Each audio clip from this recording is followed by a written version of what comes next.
Chemin du tir, c'était très intéressant là, le jeu de la part de Gunderson qui finit par marquer. Est-ce que le puck est dévié par Sandro Schmid? Mais le lancer, en tout cas, Tommy Karunen ne l'a pas vu partir.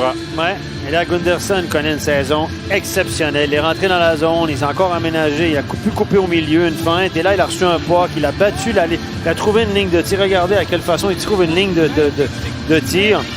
Et tout ce qui touche Gunderson cette année, en tout cas depuis dimanche, je peux vous dire, ça tombe dans l'or. Hein? Le puck a des yeux. Regardez, ça a été dévié par Sandro Schmid très habilement. Il était tout seul, Sandro Schmid, autour de 3. Il y avait 3 jaunes autour de lui. En fait, il n'était pas seul. Avec Christopher Di Domenico, ce joueur-là canalisé et performant avec la superbe passe de David Desharnais pour Kylian Motet. Mais alors c'est la passe, Stéphane, qui fait toute la différence. Magnifique, le timing était parfait. Kylian Motet a foncé au but côté opposé. Au deuxième poteau, comme on aime le dire au football, il marque son 17e but de la saison. Un jeu orchestré de façon magistrale. Regardez, Desharnais va temporiser un peu. Elle passe à travers. Une erreur de marquage. Le défenseur, en l'occurrence Thomas Thierry, s'est fait battre au but par la vitesse de Motet, qui connaît aussi, lui aussi, une saison exceptionnelle. 17 buts, c'est son...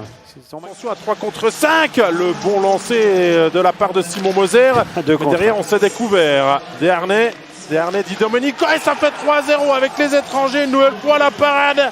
Et Di Domenico ne manque pas l'occasion. Deuxième assist pour David Desharnais. Exactement, la passe de Desharnais était magnifique, mais vous avez deux joueurs de talent, chacun, vous avez un gaucher qui rentre à droite, le droitier qui rentre à gauche, c'est parfait pour les tirs sur réception, pour l'exécution, ces joueurs-là sont habiles. Passeur, fin renard, regardez, le défenseur se couche très tôt, on en a parlé souvent en studio, si vous couchez trop tôt, c'est compliqué.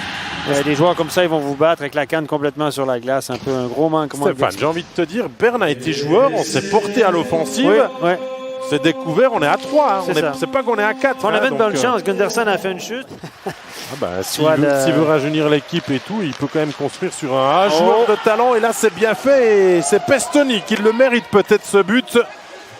Qui a bien travaillé. Et les Bernois finissent par marquer avant même la fin de cette première des 2 pénalités. André Heim qui a été le joueur le plus utilisé au premier tiers, tu l'as dit, c'est lui qui est à l'origine de ce but-là. Belle passe, belle entrée de zone, regardez. André Heim, c'est un bon joueur de hockey, sous-estimé à mon avis. Et Pestoni était très en vue dans ce tir-là, Pestoni. Bon tir qui bat... Aucune chance pour Berra. Non, aucune chance pour Berra qui a été très bon ce tir-là. Berra qui a fait des bons arrêts. Et là, on va bénéficier parce qu'on a marqué, il restait 2 minutes 11 à la pénalité. Ne sera pas en dégagement interdit. Bikoff de l'autre côté. Di Domenico dans la cage vide. C'est goal. Wow. C'est 4-1. C'est allé assez vite. Très 12 précis. Secondes après la sortie de Karunen. On a perdu l'engagement. C'est pour ça que moi, je l'aurais mis à mi-chemin. Attendre si on gagne l'engagement. Parce que si vous ne gagnez pas l'engagement, ça donne une sortie de zone presque clean.